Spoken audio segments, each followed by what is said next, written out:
Hello, hello, hello, my Let's Talk family. Once again, thank you for joining me. I'm your host, Regina Smithwick, and you are now in the Let's Talk Business Spotlight edition. And as always, we are being blessed and highly favored with these great guests, and we do have one today as well. This is Ann Hince, and we're going to start talking about her life and things that brought her to the path that she's in, and as well as her book, A Pathway to Insight. And I'm excited to hear about it. So, and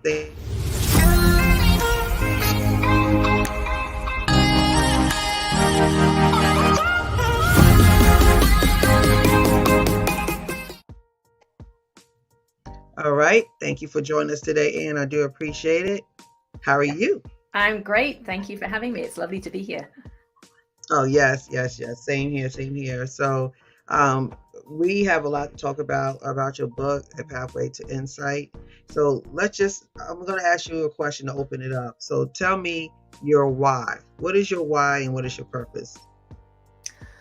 Well, I wrote the book after I had gone through this path and I didn't want to forget it. And during this path, I realized how incredibly powerful we are and that we can Mhm. develop capabilities that I did not know existed before. I'd never heard anyone talk about them before. So I wanted to share them so that other people could also do this work.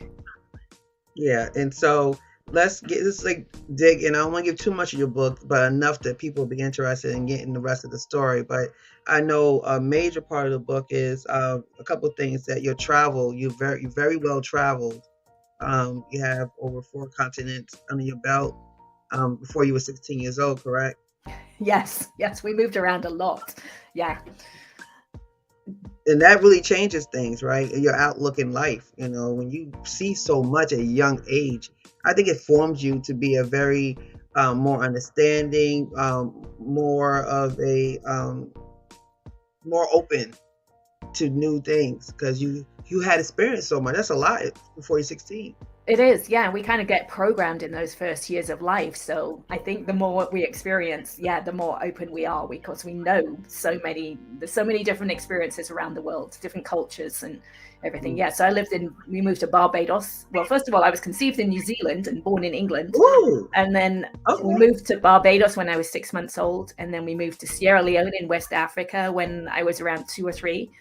And then we Mhm. moved to Hong Kong when I was 7. And then we moved to Bahrain when I was 15. And back and forth to England, kind of between some of those countries. So, yeah, there was a lot of traveling, a lot of airplane rides. Oh wow! But see, you're well diverse in travel. You're not scared of traveling. You're not scared of new ideas and processes, and you understand there's more than one way to do things. That's what happens when you travel. You know, there's more than one way to skin that cat. You know. Yes, although, during my childhood, excuse me, my dad had a lot of anger issues, and both my Hmm. parents became alcoholics. So, Oh. home life was very different, right? It sounds kind of glitzy when you're moving around the world, but, home, I was pretty scared most of the times. I walked on eggshells a lot. So, in some regards, I wasn't very confident of traveling because inwards, I was actually a pretty scared little girl. Ooh. So. Oh yeah, that would change a lot. It wouldn't matter where you was at if you had to deal with alcoholic parents. That's a lot to deal with because, like you said, you don't want them to get them angry or upset with you because you don't Right? know what the repercussions will be with that, right? So that Absolutely. kind of Yeah. builds up these insecurities in you per se as you get older. Because I was on another show and a lady had described codependency to me and how it works, and she had alcoholic parents and she said that you always trying to fix and always trying to make things better. That did Yeah. that describe anyway? Absolutely. You're always trying to control things as well. I used to try and control our day, my mother's day, because I knew the soon as we got home, she would start drinking and drink for the rest of the day. So I tried to manipulate her to keep her out, keep her going shopping and walking around and talking so that it would delay us getting home so that she would start drinking later in the day. Yeah. Wow. Wouldn't that be mentally draining for you? All those years doing that? It was. I mean, it's a weight that's part of the burden that I think a lot of us carry. We don't really realize how big that burden is and how much it drains us. And that was part of Mhm. what I learned along my journey is like once you release it, there's so much freedom that I didn't know that that was possible, right? Because I'd always lived with it. So to actually Mhm. experience it releasing was really freeing.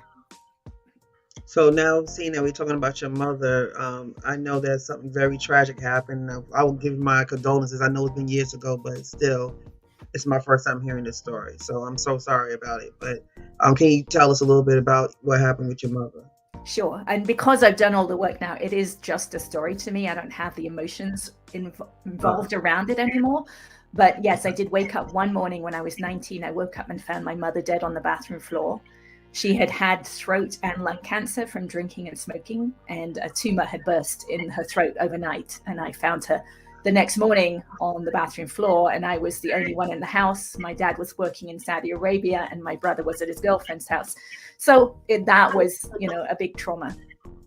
And Oh yes, that's understatement. Oh my goodness. And so was she there for a while, or it just happened, or it happened overnight. So she was dead. She kind of bled out in the bathroom. so you So saw that? Oh my goodness. yeah, Yeah. yeah. That's a- So I had to deal with that. I had to deal with the police and the ambulance and and calling my dad and those parts of it. And it was I had been through so much already, and I had learned to suppress everything. I'd learned just to go on Mm. with life, right? Not to push anyone else's buttons because Rock I the boat. wanted to stay safe. So I just kept on with life. I just kept going. I didn't know there was anything else you could do, and I think a lot of us do that. We don't know. That's true. It's like the water we swim in. We can't see it. We don't know we're doing anything that might be unusual, and we just carry on Hmm. with life. And that's what I did. And that's what a lot of us do. And then later on in life, because I always say that you can suppress, but it's always going to come out. It never comes out the way you pushed it in. It could be other ways it comes out. It could be a food addiction, or it could be a workaholic, or it could be, whatever it is. It could be something, but it's going to come out. You cannot hold that in. Your body is not equipped to keep things in like that. It But comes we'll out. keep trying, right? We'll keep trying. The food addiction or whatever those addictions are ways to keep it pushed down, keep it suppressed inside. Right, to And keep it sometimes we'll suppressed. do whatever it takes to keep that inside because we don't want to feel it. Right, but then you always try to fix the elements and not the core of the problem, right? So if you feel like like food addiction is what we're using, you'll take care of that, and then it'll go somewhere else. And it's like, okay, well, you got that. I'll just come out on this side as codependency, or I'll come out on this side as insecurities or validation. I'll get you to be uncomfortable who you are, and it finds like little holes. It'll keep coming out until you fix the core. Absolutely. Yeah. That's what you Yeah. go ahead. So for me, it was in my late 30s. I had a Hmm. business altercation with a couple of other mothers at school. They were self confident, self assured, authority type women. And I Hmm. was this fearful mother on the inside, and they told me I'd done something wrong. I didn't think I'd done anything wrong. And my mind just went out of control. It started spinning around what they'd said and what I'd said and what had happened.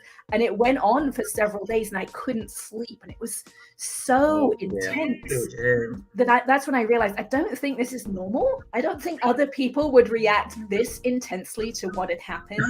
And that's when I Yeah. realized it felt a little bit like how I would react when my dad told me I'd done something wrong. So that was like Mm. the little opening right there. Oh, maybe it's something from my childhood that I haven't looked at yet. I didn't Yeah, know that what to trigger. do at that point. I didn't have any tools yet, but it was in that time frame I actually went to a doctor's appointment, and he was a holistic physician. I don't remember Mm. why I went there, but it was nothing to do with emotions. I know that. But he Oh wow. recognized I was more stressed than I should be. And he asked me how stressed I was on a scale of 0 through 10.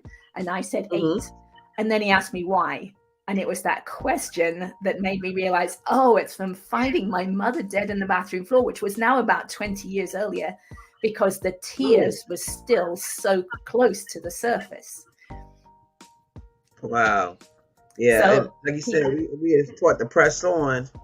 So he You know. happened to know this technique that's called EFT, or emotional freedom technique. It's also called tapping, because we tap on certain places in our body as we're talking through something. So he tapped with me about my mother's death for about 15 minutes. And I walked away from that appointment being able to tell the story of her death in my mind for the first time without any tears. And to me, that was huge. Wow.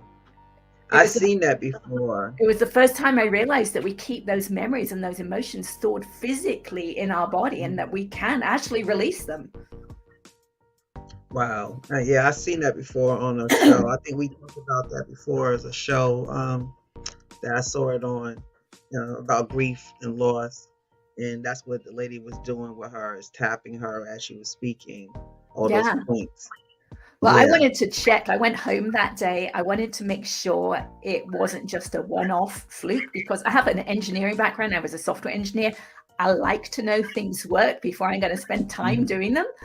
And so I went home and I learned how to do it, because it was given away by Gary Craig, who developed the technique for free. So anyone can go online and learn how to use it. So I did that. And then I wanted to check it out. So at the time, I had a 17-year-old cat at home, and he was starting to fail. His kidneys were starting to fail. So we were told he needed to have a daily saline shot. And I was going to be the one who had to give him the shots. And the first time I gave him a shot, my hand was shaking so badly. I knew I wasn't going to be able to do it every day. I was just too afraid of doing something wrong. So I tapped about it. I tapped about every aspect. I tapped about my hand shaking, about my fear of hurting him, and about all the memories I had from all the injections I had had from living around the world. I'd had a lot. And the next day, when I gave him the shot, the needle just slid right in. There was no fear left in my body at all. So that's when I realized two things. I realized EFT is deceptively powerful. Doesn't look like it's doing a lot, but I realized it really was. And I realized that the freedom was on the other side of that fear. Like the peace was there, and that's what I wanted. So that's when I started using EFT every day, started noticing when I was becoming emotional, when I was triggered, and I would tap. And I noticed things starting to shift, but I wanted more. So I wrote down every emotional memory I could think of from my whole childhood, actually my whole life up to that point, which was several pages of lists. And I tapped through one each night for about an hour to an hour and a half each night. And over those months, I found my mind becoming quiet and peaceful. And the voices that I had been replaying, the words I had been replaying in my mind, the ones that would criticize me, judge other people, those voices were not there anymore. And I remember opening my kitchen door and saying, it feels like I'm living in a different reality, because my mind, which was used to being so busy all the time, was quiet and peaceful. And I didn't even know that was possible, because I'd always lived with a very busy mind.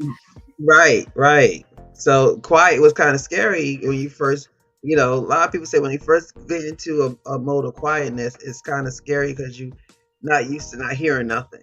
Right. And some people say it's boring, right? Because they're not used to it. Their mind's always right. They can't tell the difference. Yeah. So I just kept going. I wanted more each time. It felt so good that I wanted to keep going.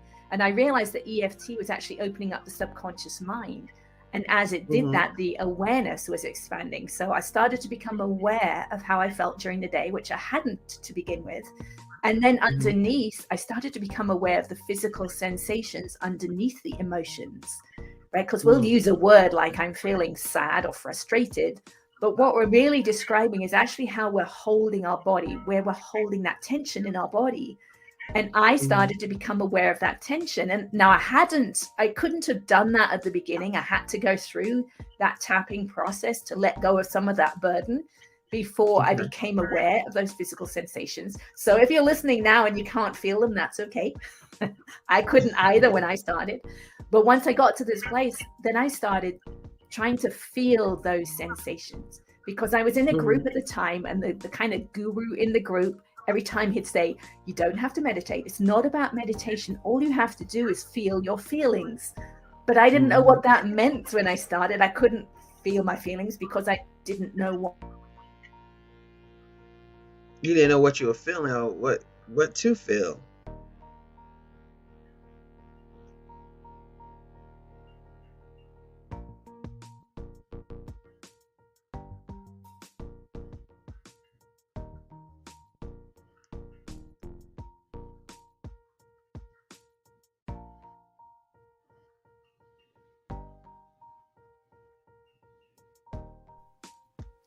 So I wanted to feel that. Okay.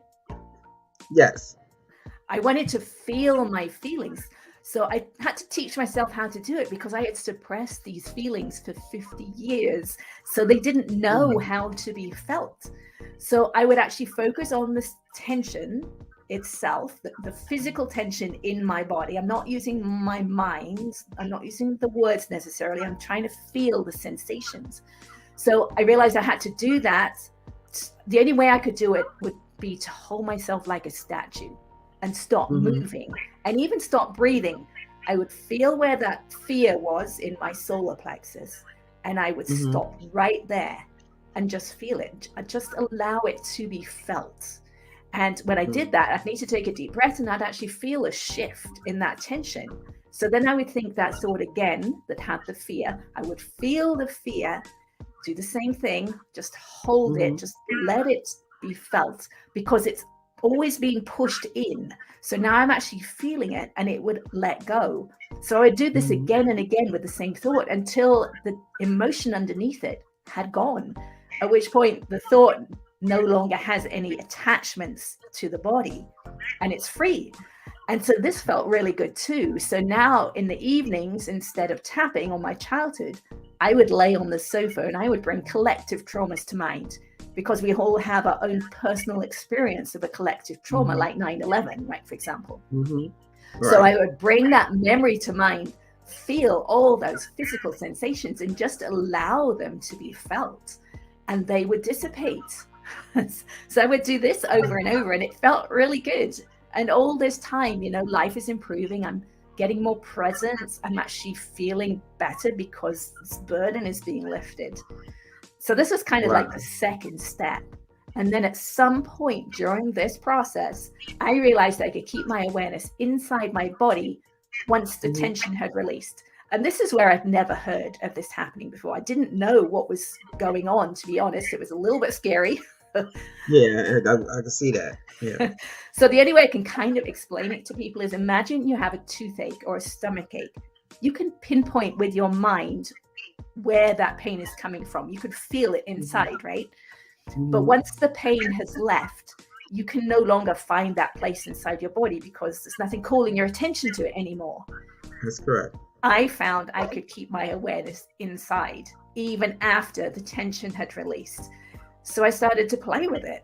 Well, I've done it once. Can I do it again? And I found that I could. Mhm. And then, well, what do I need now?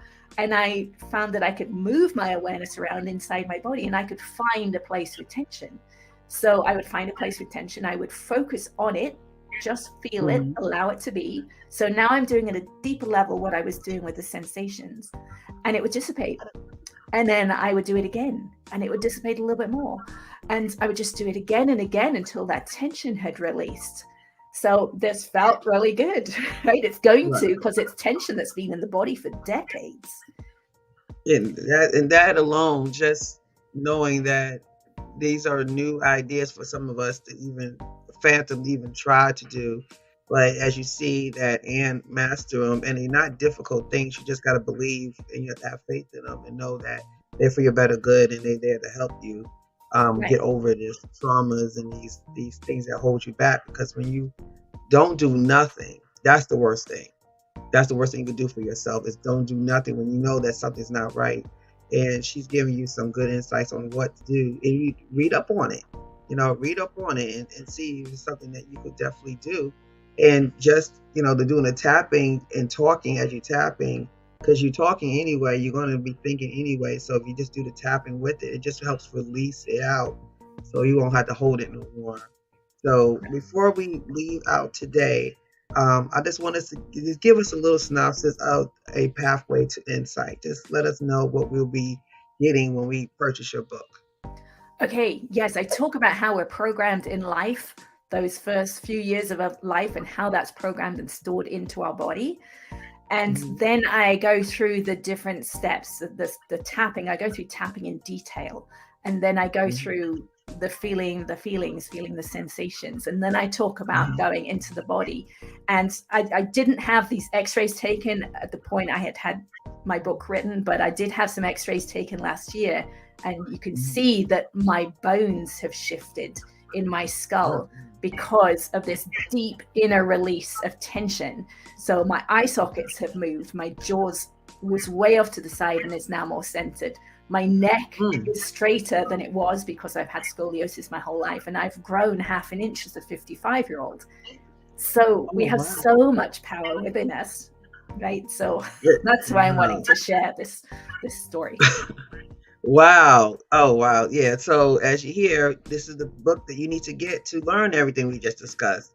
And to know that you can live a full life of peace, joy, and happiness, and releasing out all these toxins that are in your bodies that actually are shifting your bodies, like literally, not just figuratively, like literally shifting your body. So, but if you could give anything, final words that you could give my audience, what would that be? I would say that we have so much more control over our lives than we think we do. And we can take control of that by thinking about how we feel in every moment, because we're emitting a signal and we're attracting back into our life the signal that we're emitting. So if we can bring ourselves back to peace now, then we're attracting peace into our future. There you go. Perfect. Well, Ann Hince, thank you so much for joining us today on Let's Talk 1943 Business Spotlight Edition. Ladies and gentlemen, I would just say definitely check out A Pathway to Insight. As you see on the bottom of the screen, Ann's name as well as her website. They'll give you more details and information about her. And you can go ahead and look that up, and hopefully you'll be able to purchase the book and get some more insight. So until next time, God bless, and thank you so much for joining us on Let's Talk.